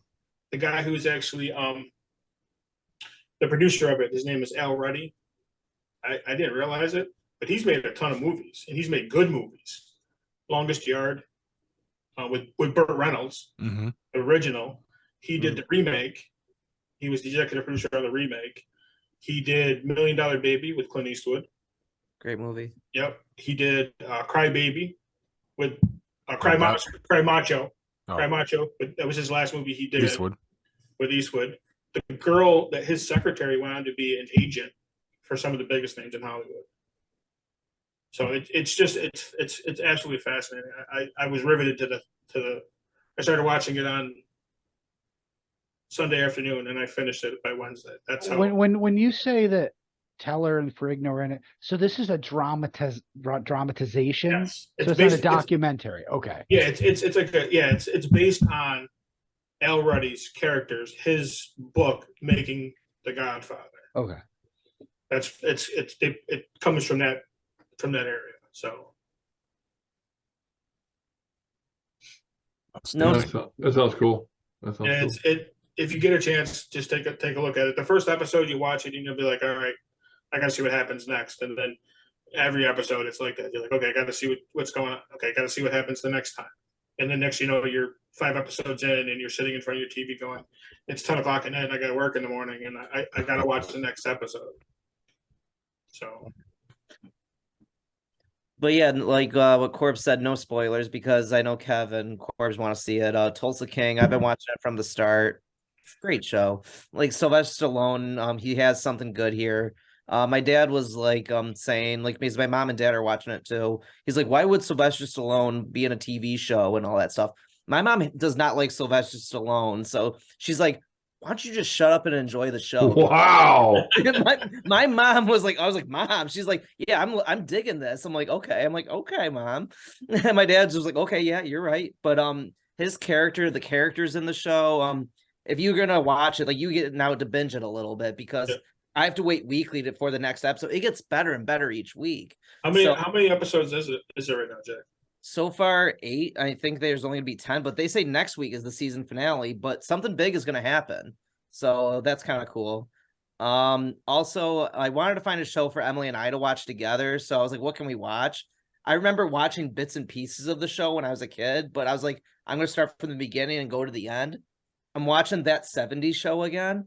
So I was like, let's watch that show. So I'm like, okay.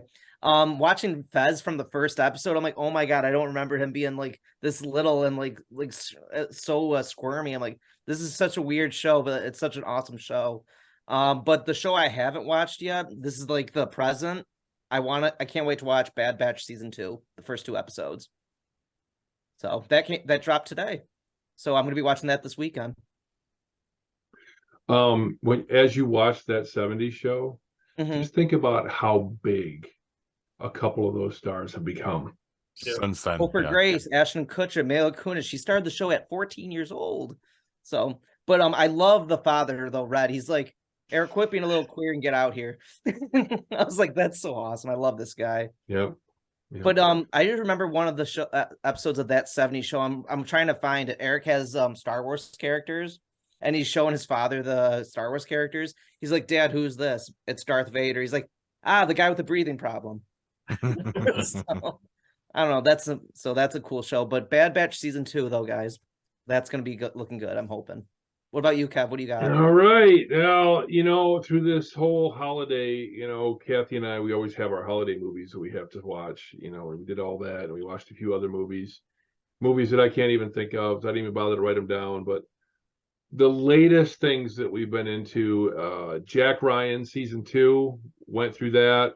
Fantastic. At first, I'm like, man, the story just doesn't really seem like it's going together. By the time it's all done, you're like, holy fuck. It's just freaking phenomenal. We're just got through episode 4 of Wednesday on Netflix. I've heard really good things. Holy fuck. That actress is fantastic. Jenna Ortega? She does such an amazing job. And writers, producers, showrunners, whoever the hell's responsible for this freaking masterpiece needs to win all sorts of stupid awards, because the story, the actors, freaking-tastic. I didn't think I'd like it this much. I mean, it is just so good. It's so good. And just fun. It's just fun. I mean, you're like, every time you think you understand Wednesday, the character, the little goth girl, think again. Think again. Freaking fantastic. It's really, really good. And of course, we saw it, so the wife and I had to watch it. We watched The Bad Batch, first 2 episodes. Nice. Yay. What do you think? It's freaking good. Here's the one thing I'm going to say that does not spoil anything. What The Bad Batch does is really what Andor was doing. And I mean about season 1 and also about season 2, is that they're really highlighting how fucking shitty the Empire was. Who those people actually were that embraced it and wanted to be part of it, and what their real personalities were. So Bad Batch shows it, Andor showed it, and I couldn't be happier, because anybody that loves the Empire, you're in for a rude fucking awakening, let me tell you. Outstanding. That's all I got. That's what I got. Hugh, have you already touched on yours? Yeah, I He did. did his first. Okay. So I guess all I've got, New Year's Eve, we were looking for something to do. It was just family time. So we played games, and then we were looking for a movie to watch, and I watched something that I didn't know if I would ever watch. And there's a reason for it. The weekend before my dad passed, Kev, you know this, we talked about it. He had asked me on the phone if I wanted to go see Black Adam with him. And I said, Dad, it's a real busy weekend. We had a lot going on. So we didn't get to do it. He said, no problem. We'll do it some other time. Obviously I regretted that. And then I told you, Kev, I was like, I don't know if I'll ever see that movie. Well, we watched it as a family on New Year's Eve. And it was good. It was a little bittersweet knowing it's not going to go anywhere, because now they've completely canceled all the plans and everything. But it was fun. But honestly, most of the really cool shit is what you saw in the previews. Like all of his good lines and shit, like all the stuff in the preview. Like the whole thing with Hawkman saying, heroes don't kill. And The Rock just looks at him and goes, well, I do. And it's just like